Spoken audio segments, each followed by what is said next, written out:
સુરતમાં ફરી નકલી પનીરના વેપલાનો પર્દાફાશ થયો। ખટોદરાની સુરભી ડેરીમાંથી 754 કિલો શંકાસ્પદ પનીર જપ્ત કરાયું। પોલીસે 1.81 લાખ રૂપિયાના શંકાસ્પદ પનીરનો જથ્થો જપ્ત કર્યો। એસઓજી અને કોર્પોરેશનના આરોગ્ય વિભાગે કાર્યવાહી શરૂ કરી છે। પનીરના સેમ્પલ લઈ તપાસ માટે મોકલી દેવાયા છે।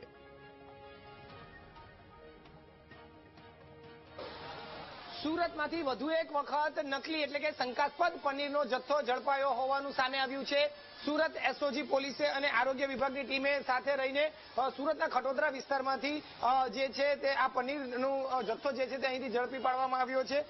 જે રીતે માહિતી મળી રહી છે તે મુજબ સુરતના ખટોદરા વિસ્તારમાં આવેલા જે વિસ્તાર છે ત્યાં સુરભી ડેરીનું ગોડાઉન આવ્યું છે અને આ સુરભી ડેરીના ગોડાઉનમાં નકલી પનીર મળતું હોવાની એસઓજી પોલીસને બાતમી મળી હતી।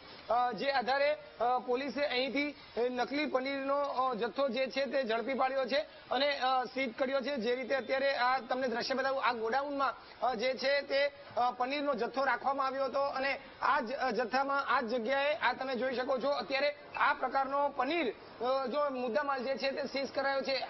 આ રીતે તમામ પનીરનું જે છે તે અહીં વેચાણ થઈ રહ્યું હતું અને આ પનીરનો જથ્થો જે છે તે નકલી હોવાનું, હલકી ગુણવત્તાનો હોવાનું એસઓજી પોલીસને ધ્યાને આવ્યું હતું। બાતમી મળી હતી, જેને આધારે ફૂડ એન્ડ ડ્રગ્સની ટીમને સાથે રાખીને એસઓજીની ટીમ દ્વારા અહીં રેડ પાડવામાં આવી હતી। આ રેડ દરમિયાન જે છે તે અત્યારે જોઈ શકાય છે આ તમામ જથ્થો જે છે તે અહીં સીઝ કરવામાં આવ્યો છે। મોટા પ્રમાણમાં આ પ્રકારનો જથ્થો જે છે તે અહીં સીઝ કરવામાં આવ્યો છે। ખાસ કરીને 1,81,349 નો જથ્થો જે છે પનીરનો તે અત્યારે સીઝ કરવામાં આવ્યો છે।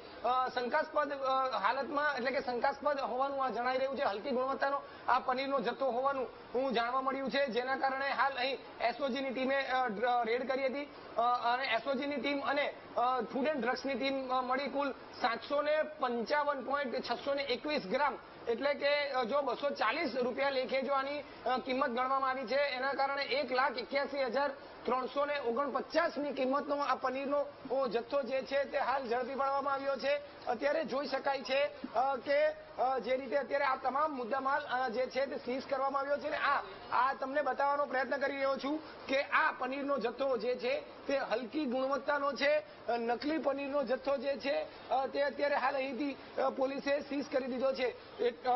ખૂબ જ મોટા પ્રમાણમાં આ પનીર જે છે તે હાલ અહીં વેચાઈ રહ્યું હતું અને આ જ રીતે આ પનીરનો જથ્થો લોકોને આરોગ્યમાં જઈ રહ્યો હતો, જેના કારણે આરોગ્ય સાથે સીધા ચેડા થઈ રહ્યા હતા।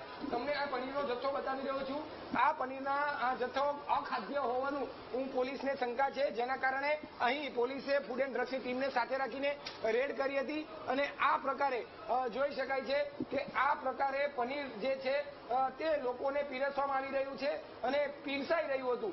સુરભી ડેરીની આ ફ્રેન્ચાઇઝી હતી ને સુરભી ડેરીમાં ફૂડ એન્ડ ડ્રગ્સ અને સાથે એસઓજીએ રેડ કરી હતી ને આ પ્રકારનું પનીર જે છે તે પોલીસે સીઝ કર્યું છે। આ તમામ જગ્યાએ પનીર સહિતનો માવાનો જે અહીંયા વેચાણ થઈ રહ્યું છે અને તે હલકી ગુણવત્તાનું વાપરવામાં આવી રહ્યું હોવાનું પોલીસને બાતમી મળી છે અને તેના આધારે પોલીસે અહીં ખૂબ જ મોટા પ્રમાણમાં પનીરનો જથ્થો જે છે તે સીઝ કર્યો છે। કોલ્ડ સ્ટોરેજમાં અહીં રાખવામાં આવ્યો હતો, પરંતુ તે જે રીતના હોવો જોઈએ તે મુજબનો ન હતો તેવી બાતમી મળી હતી અને લોકોના આરોગ્ય સાથે સીધા ચેડા થઈ રહ્યા હતા। ફરી એક વખત હું આપને એ દ્રશ્ય બતાવવાનો પ્રયત્ન કરી રહ્યો છું જે પોલીસે આ સીઝ કર્યો છે। જોઈ શકાય છે ફૂડ એન્ડ ડ્રગ્સની ટીમ અને એસઓજીની ટીમ દ્વારા આ પ્રકારે પનીરનો જથ્થો જે છે તે અહીં સીઝ કરી દીધો છે અને આમાંથી નમૂના લઈને લેબોરેટરીમાં પોલીસે ટેસ્ટિંગ માટે આ પનીરના જથ્થાને મોકલવામાં આવ્યો છે। લેબોરેટરીમાંથી તેનું પરિણામ આવ્યા બાદ પુષ્ટિ થયા બાદ જે છે તે આગળની કાર્યવાહી હાથ ધરવામાં આવશે। હાલ તો પોલીસે 1,81,000થી વધુનો પનીરનો જથ્થો જે છે તે અત્યારે સીલ કરી દીધો છે, સીઝ કરી દીધો છે અને હવે આગામી દિવસોમાં આ તમામમાંથી સેમ્પલો લેવામાં આવ્યા છે। આ સેમ્પલો લઈને લેબોરેટરીમાં તપાસવામાં મોકલવામાં આવ્યા છે। તો લેબોરેટરીનો જે રિપોર્ટ આવશે એ રિપોર્ટના આધારે પોલીસ હવે આ જે ગોડાઉનના માલિક છે તેની સામે કાર્યવાહી કરશે।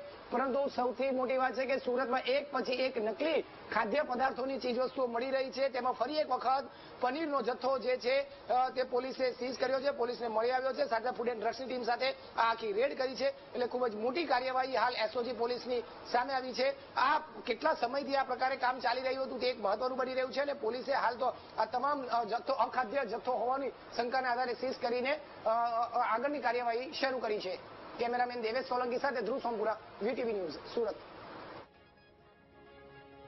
બનાસકાંઠા ડીસામાંથી 1500 કિલો શંકાસ્પદ ઘીનો જથ્થો પકડાયો. તાસવી માર્કેટિંગ અને વેદાંત ફૂડ પ્રોડક્ટ્સમાં દરોડા પાડીને કાર્યવાહી કરાઈ. તાસવી માર્કેટિંગમાંથી 320 કિલો, વેદાંત ફૂડ પ્રોડક્ટ્સમાંથી 1000 વધુ કિલો જપ્ત કરાયો. ભૂમિ સરસ ઘી નામની કંપનીના 926 પેકેટ્સ અને 945 કિલો લૂઝ ઘી પકડાયું. 8.98 લાખથી વધુની કિંમતનો શંકાસ્પદ ઘીનો જથ્થો જપ્ત કરાયો. બંને પેઢીઓ સામે અગાઉ પણ સબ સ્ટાન્ડર્ડ ઘી અંગે થયા હતા કેસ.